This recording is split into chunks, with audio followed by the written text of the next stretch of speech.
क्या आप तसव्वुर कर सकते हैं कि एक ऐसा ख्वाब जो एक ताकतवर बादशाह की नींदें छीन ले और वही ख्वाब उसकी पूरी सल्तनत के खात्मे की वजह बन जाए। दास्तान को कहते हैं कि हजारों साल पहले मिस्र की जमीन पर एक ऐसा वक्त आया जब एक ख्वाब ने एक ताकतवर बादशाह की नींदें उड़ा दी। एक ऐसा बादशाह जिसने खुदाई का दावा किया, लेकिन तारीख ने उसे रहती दुनिया तक के लिए निशाने इबरत बना दिया। आज की इस वीडियो में हम बात करेंगे हजरत मूसा अलैहिस्सलाम और फिरौन के उस अजीम मार्के की, जिसका जिक्र कुरान और बाइबल दोनों में मिलता है। लेकिन हैरत अंगेज बात यह है कि जदीद साइंस और आसार कदीमा आज इन हकायक की तस्दीक कर रहे हैं जो कुरान ने 1400 साल पहले बयान कर दिए थे। क्या फिरौन की लाश वाकई एक मोजज़ा है? और वो कौन से तारीखी राज हैं जो सिर्फ कुरान में मिलते हैं? आइए जानते हैं इन टोल्ड दास्तान की आज की इस किस्त में। किस्सा शुरू होता है फिरौन के एक खौफनाक ख्वाब से।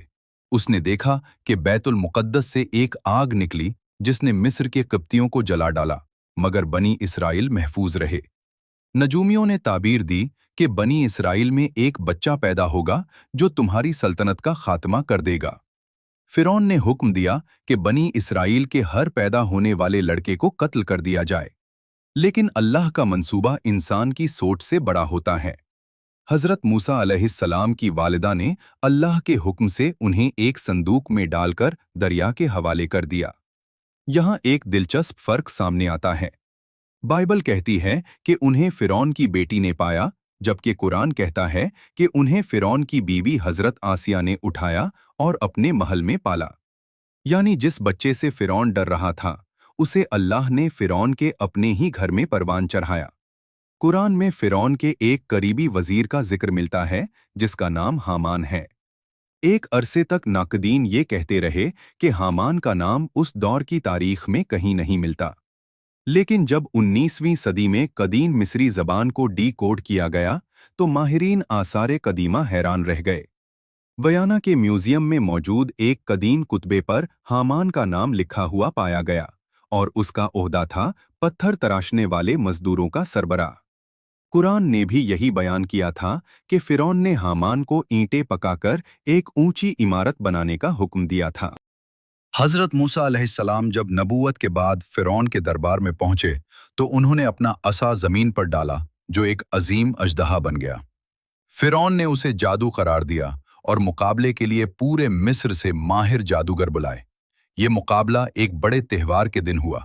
जादूगरों ने अपनी रस्सियां फेंकी जो सांप नजर आने लगी, लेकिन जब हजरत मूसा अलैहिस्सलाम ने अपनी लाठी फेंकी तो वो उन सब को निगल गई।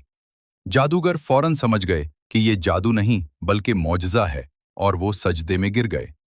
फिरौन की सरकशी पर अल्लाह ने मिस्र पर मुख्तलिफ अजाब नाजिल किए, जिनमें टिड्डियां, मेंढक, खून और तहत शामिल थे। कदीम तहरीरों में भी ऐसे हालात का जिक्र मिलता है जहां दरियाए नील का पानी सुर्ख हो गया और मुल्क में तबाही फैल गई। आखिरकार हजरत मूसा अलैहिस्सलाम बनी इसराइल को लेकर रात के वक्त मिस्र से निकले। फिरौन अपने लश्कर के साथ पीछे आया। सामने समंदर था और पीछे दुश्मन। ये वो लम्हा था जहां इंसान की उम्मीद खत्म हो जाती है, लेकिन अल्लाह की मदद शुरू होती है। अल्लाह के हुक्म से समंदर फट गया और 12 रास्ते बन गए।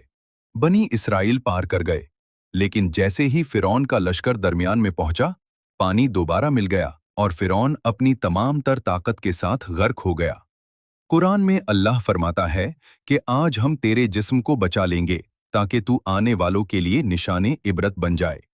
और वाकई आज भी फिरौन की मम्मी दुनिया के सामने मौजूद है, जो इंसान को उसकी हकीकत याद दिलाती है।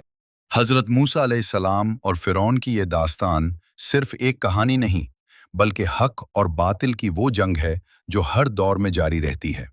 एक तरफ गुरूर, ताकत और अना, और दूसरी तरफ ईमान, सब्र और सच्चाई। सवाल ये नहीं कि फिरौन कौन था, सवाल ये है कि आज हम किस रास्ते पर खड़े हैं।